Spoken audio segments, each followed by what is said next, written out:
hearts, O God, to accept your word. Silence us any voices but your own, so that we may hear your word and also do it through Christ our Lord. Amen.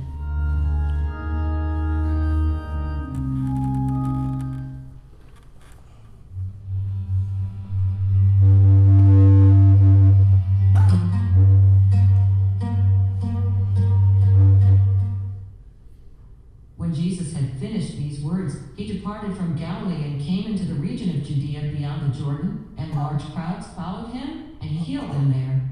Some Pharisees came to Jesus, testing him and asking, "Is it lawful for a man to divorce his wife for any reason at all?" And he answered and said, "Have you not read that he who created them from the beginning made them male and female, and said, 'For this reason a man shall leave his father and mother and join to his wife, and the two shall become one flesh?' For they are no longer two, but one flesh.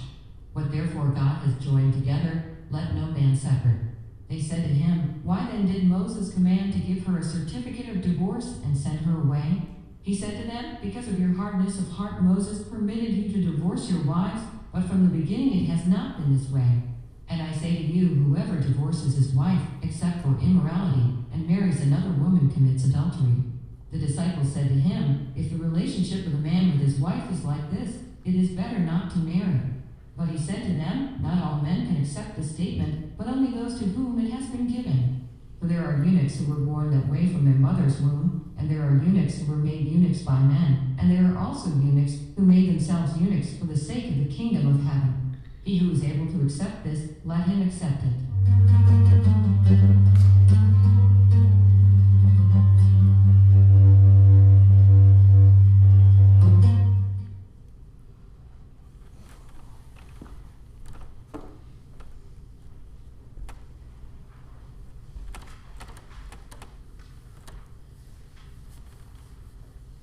This is the dreaded passage. How about if I say it that way? But we've been looking at Matthew, and we can't skip over a passage because we may not like it. But when I explained to you what was going on in Jesus' time and what those last two verses actually are saying, I think you're going to be very surprised at what Jesus actually was saying about divorce.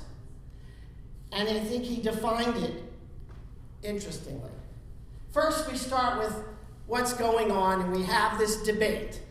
They're not testing him, the Pharisees. They're trying to find out which side of the debate he happens to be on. And I'm going to show you what was going on in his time, because divorce was a big issue 2,000 years ago. Shouldn't be surprising to anyone that it was. We're also in a new place. We're in a place called Perea, and from that map that you probably can't see very well, it's up there. We're on the big blue at the bottom is the Dead Sea, and he's basically to the right of that just a little bit. We're not inside the Galilee. We're not inside Judea. A very odd place to be, that a group of Pharisees are going to find him and want to start this big debate about divorce. Strange place to be. There are two houses, if you will, or two groups thinking, or whatever you want to call them. The first one I want to tell you about is Hillel. Hillel lived about 70 years before Jesus. So did Shammai. He was his contemporary. And the best words for me to use, and I'm sorry, they're also hot political words, are liberals versus conservatives. As far as divorce goes, Hillel was a liberal. They all looked at Deuteronomy 24, and they were trying to decide what you can and what you can't do. Hillel believed in the spirit of the law. Did I put it in? Nope. It says insert Deuteronomy 24. I'm sorry, I didn't insert it. Deuteronomy 24 basically says you cannot divorce except for a few reasons, with the Matthew passage said. I'm sorry, I forgot to put it up there. Hillel looked at the spirit of the law. He looked at what it said, he looked at reality, and he said, here's how we apply it. The problem that Hillel ran into was that he became an almost no-fault divorce. Anything worked. That's fine. Shammai, on the other side, was as strict to the letter of the law. So his group said, we can only allow divorce by what Deuteronomy 24 says, which Jesus did repeat, Deuteronomy 24. So he's very, very strict. So the Pharisees are not testing Jesus. They're doing a debate saying, so which of these two sides do you belong to? That's going on throughout in all of the Gospels. It's Hillel's house versus Shammai's house. Hillel's thinking and his followers, and Shammai's thinking. This is going to go on for hundreds of years. It's still hanging around. Which side of the fence do you go on? The problem is, when fundamentalists read the scripture, they say, we got to go by what the words say in English. Okay. However, you really need to ask, what's going on in Jesus' day that he would say this? And the key to the whole issue is actually in those last two verses. So bear that in mind.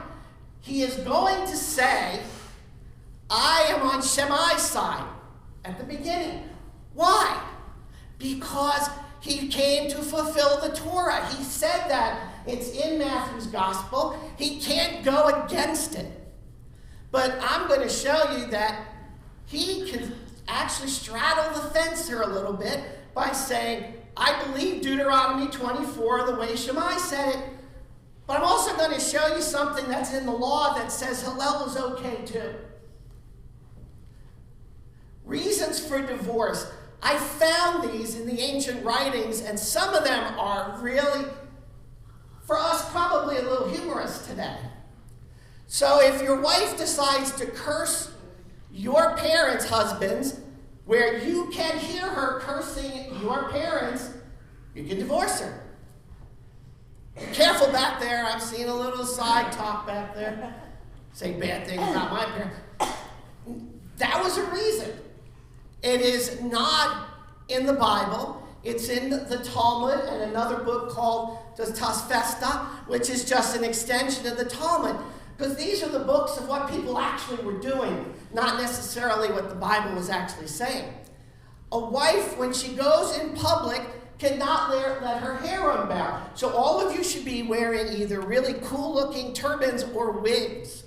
And if you run across Hasidic Jews, women wear wigs because they believed that hair was sensual. And I won't go into all the details of the customs, but you did not touch another woman's hair.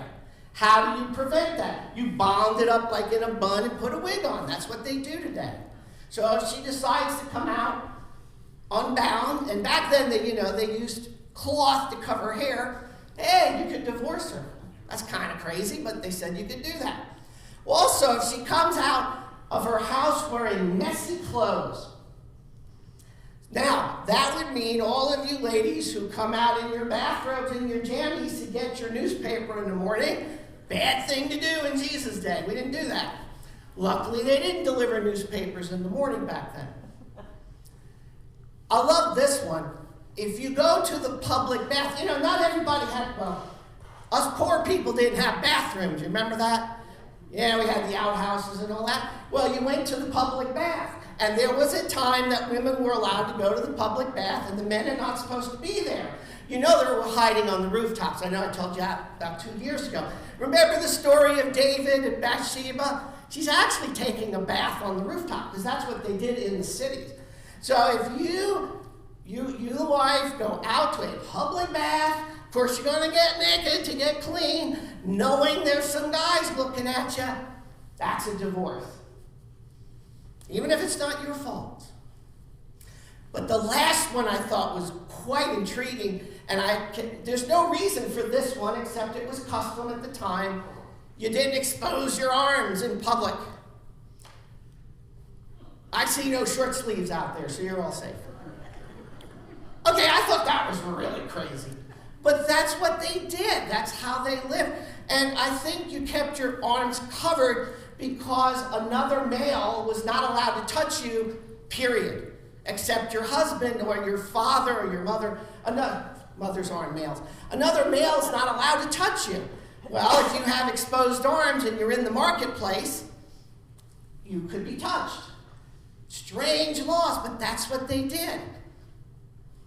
And then we have to look for a moment at what's called the ketubah, which is the marriage contract. Believe it or not, you made a contract. Did any of you make a contract? I think we call them prenuptials nowadays.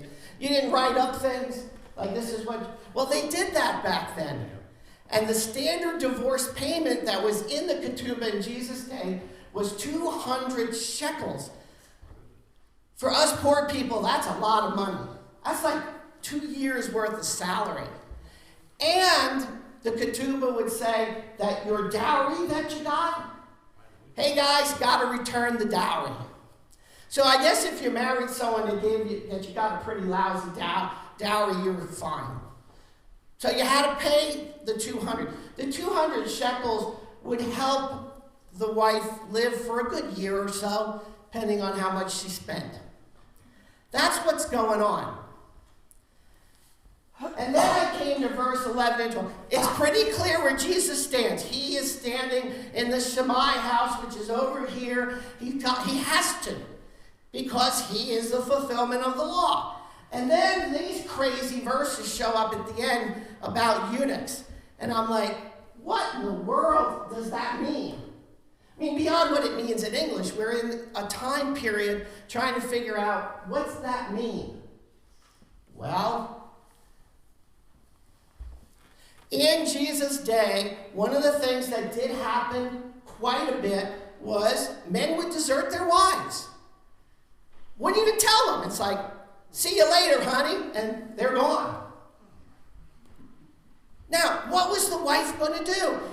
You're going to figure out eventually he's not coming back. You also had, if you think about it, men that served in the army. And if you served in the army, chances are you're not coming back. And you may never get a notification that your husband died. They didn't do things like that. It just didn't happen. So, what do? Husband's gone, no income. Most of the women would then marry someone else. But you can't do that. That makes you an adulteress, doesn't it? That's not going to work. So they created a law around Jesus' time that said, you can file as a woman for divorce. See, if you read all this stuff about divorce, it's all about the men doing it. Women don't have a whole lot of rights here. 11 and 12, you're going to get some rights real quick. But in this case, you as the wife can file for the divorce because you've been abandoned. That would allow you to remarry and allow you to live. That was pretty important.